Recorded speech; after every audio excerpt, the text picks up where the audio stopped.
So she changed out of her widow's clothing and covered herself with a veil to disguise herself. Then she sat beside the road at the entrance to the village of Enaim, which is on the road to Timnah. Judah noticed her and thought she was a prostitute, since she had covered her face. So he stopped and propositioned her. "Let me have sex with you," he said, not realizing that she was his own daughter-in-law. "How much will you pay to have sex with me?" Tamar asked. "I'll send you a young goat from my flock," Judah promised. "But what will you give me to guarantee that you will send the goat?" she asked. "What kind of guarantee do you want?" he replied. She answered, "Leave me your identification seal and its cord, and the walking stick you are carrying." So Judah gave them to her. Then he had intercourse with her, and she became pregnant. Afterward she went back home, took off her veil, and put on her widow's clothing as usual. Later Judah asked his friend Hira the Adullamite to take the young goat to the woman and to pick up the things he had given her as his guarantee. But Hira couldn't find her. So he asked the men who lived there, "Where can I find the shrine prostitute who was sitting beside the road at the entrance to Enaim?" "We've never had a shrine prostitute here," they replied. So Hira returned to Judah and told him, "I couldn't find her anywhere, and the men of the village claim they've never had a shrine prostitute there." "Then let her keep the things I gave her," Judah said. "I sent the young goat as we agreed, but you couldn't find her. We'd be the laughing stock of the village if we went back again to look for her." About 3 months later, Judah was told, "Tamar, your daughter-in-law, has acted like a prostitute, and now, because of this, she's pregnant." "Bring her out and let her be burned," Judah demanded. But as they were taking her out to kill her, she sent this message to her father-in-law. "The man who owns these things made me pregnant. Look closely, whose seal and cord and walking stick are these?" Judah recognized them immediately and said, "She is more righteous than I am, because I didn't arrange for her to marry my son Shelah." And Judah never slept with Tamar again. When the time came for Tamar to give birth, it was discovered that she was carrying twins. While she was in labor, one of the babies reached out his hand. The midwife grabbed it and tied a scarlet string around the child's wrist, announcing, "This one came out first." But then he pulled back his hand, and out came his brother. "What?" the midwife exclaimed. "How did you break out first?" So he was named Perez. Then the baby with the scarlet string on his wrist was born, and he was named Zerah.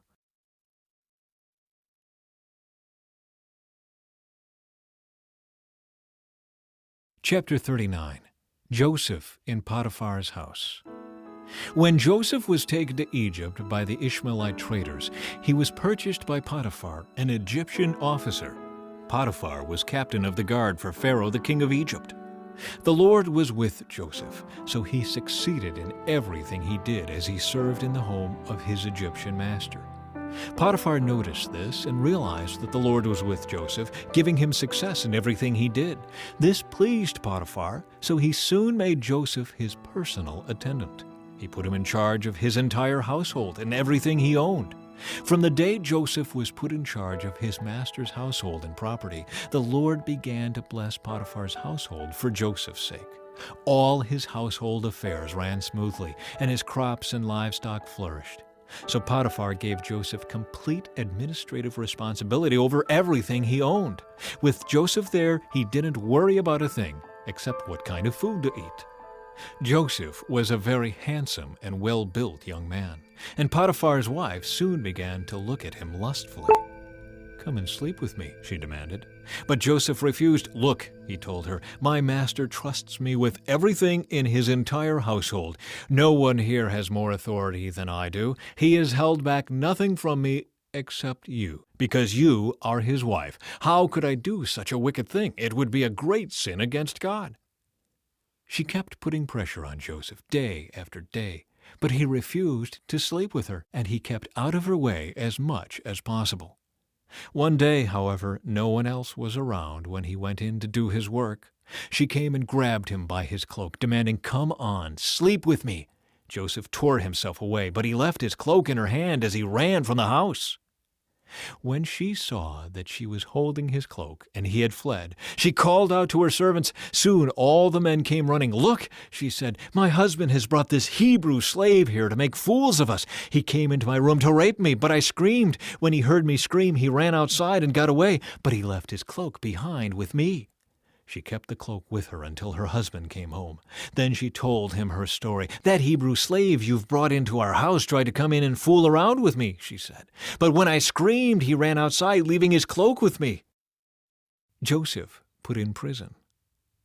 Potiphar was furious when he heard his wife's story about how Joseph had treated her. So he took Joseph and threw him into the prison where the king's prisoners were held, and there he remained.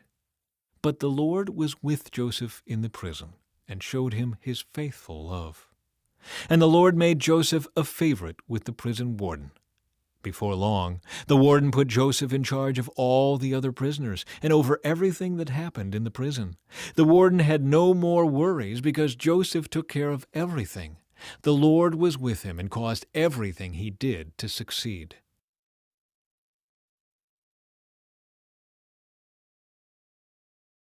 Chapter 40. Joseph interprets 2 dreams. Some time later, Pharaoh's chief cupbearer and chief baker offended their royal master. Pharaoh became angry with these 2 officials, and he put them in the prison where Joseph was, in the palace of the captain of the guard. They remained in prison for quite some time, and the captain of the guard assigned them to Joseph, who looked after them. While they were in prison, Pharaoh's cupbearer and baker each had a dream one night, and each dream had its own meaning. When Joseph saw them the next morning, he noticed that they both looked upset. "Why do you look so worried today?" he asked them. And they replied, "We both had dreams last night, but no one can tell us what they mean." "Interpreting dreams is God's business," Joseph replied. "Go ahead and tell me your dreams." So the chief cupbearer told Joseph his dream first. "In my dream," he said, "I saw a grapevine in front of me. The vine had 3 branches that began to bud and blossom, and soon it produced clusters of ripe grapes. I was holding Pharaoh's wine cup in my hand, so I took a cluster of grapes and squeezed the juice into the cup. Then I placed the cup in Pharaoh's hand." "This is what the dream means," Joseph said. "The 3 branches represent 3 days. Within 3 days, Pharaoh will lift you up and restore you to your position as his chief cupbearer. And please remember me and do me a favor when things go well for you. Mention me to Pharaoh so he might let me out of this place. For I was kidnapped from my homeland, the land of the Hebrews, and now I'm here in prison, but I did nothing to deserve it." When the chief baker saw that Joseph had given the first dream such a positive interpretation, he said to Joseph, "I had a dream too. In my dream, there were 3 baskets of white pastries stacked on my head. The top basket contained all kinds of pastries for Pharaoh, but the birds came and ate them from the basket on my head." "This is what the dream means," Joseph told him. "The 3 baskets also represent 3 days. 3 days from now, Pharaoh will lift you up and impale your body on a pole. Then birds will come and peck away at your flesh." Pharaoh's birthday came 3 days later, and he prepared a banquet for all his officials and staff. He summoned his chief cupbearer and chief baker to join the other officials. He then restored the chief cupbearer to his former position so he could again hand Pharaoh his cup. But Pharaoh impaled the chief baker just as Joseph had predicted when he interpreted his dream. Pharaoh's chief cupbearer, however, forgot all about Joseph, never giving him another thought.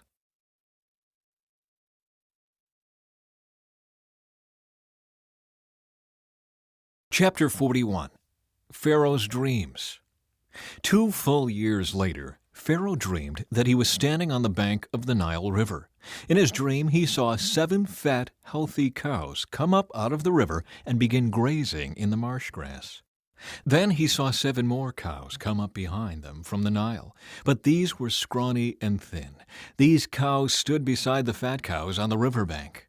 Then the scrawny, thin cows ate the 7 healthy fat cows. At this point in the dream, Pharaoh woke up. But he fell asleep again and had a second dream. This time he saw 7 heads of grain, plump and beautiful, growing on a single stalk. Then 7 more heads of grain appeared, but these were shriveled and withered by the east wind. And these thin heads swallowed up the 7 plump, well-formed heads. Then Pharaoh woke up again and realized it was a dream. The next morning Pharaoh was very disturbed by the dreams, so he called for all the magicians and wise men of Egypt. When Pharaoh told them his dreams, not one of them could tell him what they meant. Finally, the king's chief cupbearer spoke up. "Today I have been reminded of my failure," he told Pharaoh. "Some time ago you were angry with the chief baker and me, and you imprisoned us in the palace of the captain of the guard. One night the chief baker and I each had a dream, and each dream had its own meaning.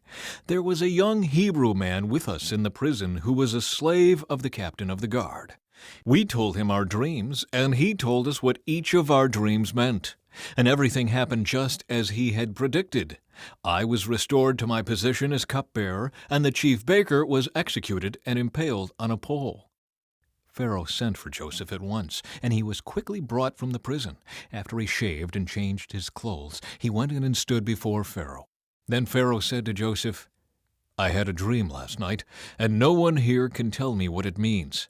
But I have heard that when you hear about a dream, you can interpret it."